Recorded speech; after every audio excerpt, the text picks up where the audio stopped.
John and Shawnee is because we had another.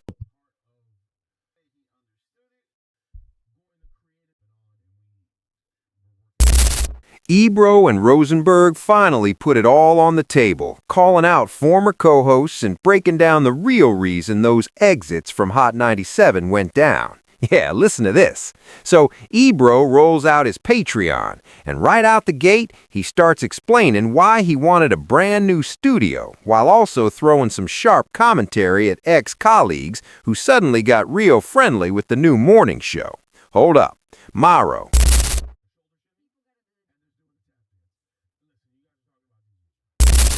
Ebro would say he got it and could see both sides, but Laura, hold up, she had a very different tone when the conversation shifted to DJ John, and you could feel that tension immediately.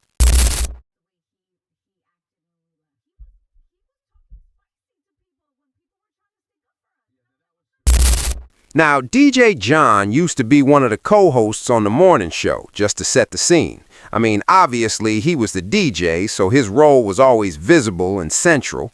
But lately, he's been popping up in photos with Morrow, smiling like they're day one best friends.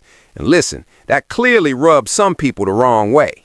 They even low-key suggested that Shawnee Culture and John was straight up ignoring the new group chat Ebro created. And yeah, that part says a lot.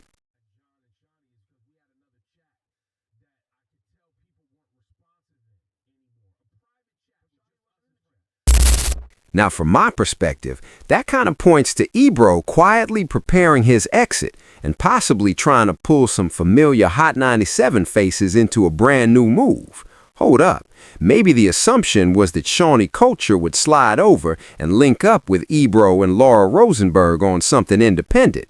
Then, Ebro and his circle went on to finally explain the real reason Hot 97 decided to cut ties. Yep, that part right there. At first, Ebro suggested the station higher-ups weren't feeling how openly he was leaning into political views that clashed with the business side, the sponsors, or the long-term plays they were trying to line up. But listen to this. The deeper issue that may have really pushed things over the edge was Ebro believing the Hot 97 studio simply wasn't meeting proper production quality standards.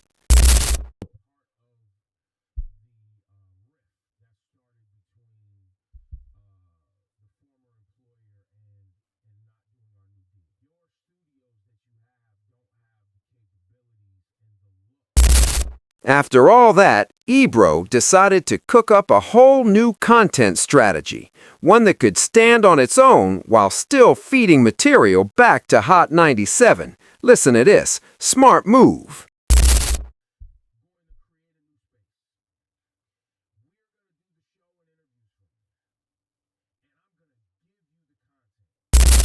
Hot 97 clearly wasn't on board with that plan.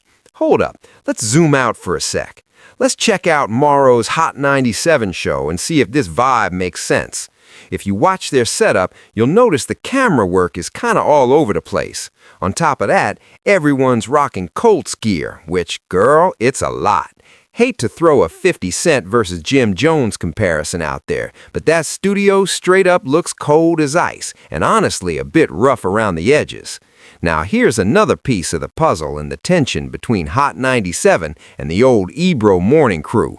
They started insisting everyone return to the studio, but guess what? No extra pay was coming with it.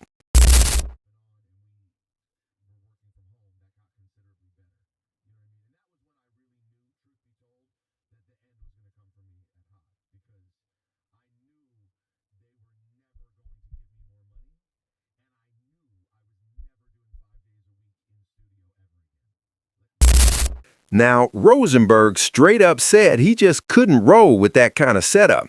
Hold up, but here's the thing. One question I've got is, if that's really the case, why did they look so hurt when they got the boot? Ebro and Rosenberg looked like they couldn't sleep, genuinely upset when Merrill was announced. And girl, that energy doesn't really line up with what they're saying on this episode.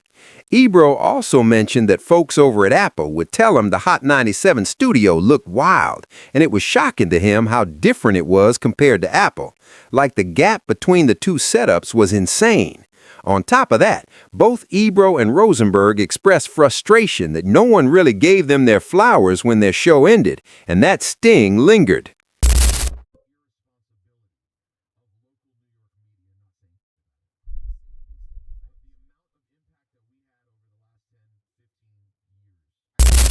I'm presuming Rosenberg expected Hot 97 to, at least give them some props, like a thank you for everything vibe, maybe even shout-outs from local media. But girl, realistically, that's mostly just Power or maybe WBLS back in the day. So who exactly did Rosenberg think was going to big them up? I just don't see it. Honestly, for the most part, people were kind of relieved they were gone because Ebro carried himself with a serious level of arrogance. Now, sure, that could have been part of the WWE-style act, and maybe he wasn't really like that. But come on, you can't really expect people to feel sorry for you. Then Ebro throws in that curveball again, suggesting they might even be blacklisted. Based on what I'm hearing, celebrating us, promoting our new thing, communicating with us, yes, that's seen over there as a no-go, he says. Now, who's he hinting at? Could be Hot 97, maybe Power 105.1, basically saying, yo, don't talk about us or without pushback. That's why there was all that tension, the unspoken don't speak rule. But let's keep it real. The biggest proof of Ebro, Rosenberg, and Laura's morning show success was its longevity. Sure, it didn't hit the same standards as, say, Miss Jones, Rosenberg Solo, or even The Breakfast Club. It was low frequency, not in a bad way, more like jazz. Think about it. Jazz can be phenomenal, but some jazz is just background noise, chill, not demanding attention. That's the energy Ebro, Rosenberg, and Laura brought. They were the counterpoint to Power 105.1. But here's the thing. They weren't exactly exceptional, right? So when they bounced, people were like, meh, I don't really care. And let's not forget, Ebro had that super arrogant energy, telling all of New York hip-hop to kiss his, well, you know. That attitude rubbed a lot of folks the wrong way, which is why you saw legends like Pete Rock and even Taxton straight up celebrating their exit. Now, I've got some questions, because the new studio Ebro just launched, immaculate, seriously. It looks next level, and I love that it doesn't feel like the usual WTF Media, Wheezy, or Mandy studio vibe. Everyone's chasing that old Joe Budden podcast look, couch vibes, chill with your friends. But Ebro went minimalist, clean, a radio show aesthetic that doesn't need bells and whistles. Honestly, that's going to set him up really well. Still, I gotta wonder, who's footing this bill? Who's paying the rent for this spot? I'm guessing Jersey, because New York City rents are insane, unless they're doing some REI-style setup with just a room in a building. Either way, nothing indicates Laura chipped in, and I doubt Rosenberg did either. I feel like Ebro's probably covering it all. And now the question becomes, will they split profits fairly? That's tricky, because transitioning a morning show to an independent operation isn't easy. Hot 97 refused raises, sure, but what if Ebro doesn't hand them one? Will Rosenberg bail because he's got WWE, ESPN, and overseas commitments? Will he record consistently? I really don't know, man. Honestly, I don't. To be real, the only folks who should be on the show are the ones recording daily, not that virtual Riverside setup. Their studio's way too nice to downgrade back to that. I'm guessing they dropped $20, $30K on equipment, plus $3, $5K monthly on rent. Riverside's great, I use it, but it doesn't scream serious operation. And I think Ebro's going to feel the pressure if others aren't matching his energy. Drop your thoughts in the comments, because I truly believe they're making all the right moves. This episode peeled back the curtain on behind-the-scenes drama and gave us the full picture of what's really going on. They really let us in on why they think they got the boot, but I couldn't help but thinking, wait, I thought it was because of that whole Netanyahu thing. Now it's just about them not wanting you to give the studio? On top of that, they spilled that some original cast members from Ebro in the Morning, specifically DJ John, weren't really feeling them and basically threw them under the bus while cozying up to Marrow.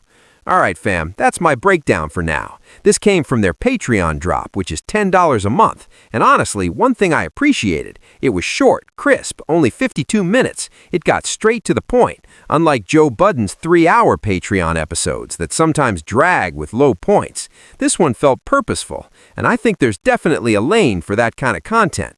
That said, they need to post more consistently on Patreon if they want to grow.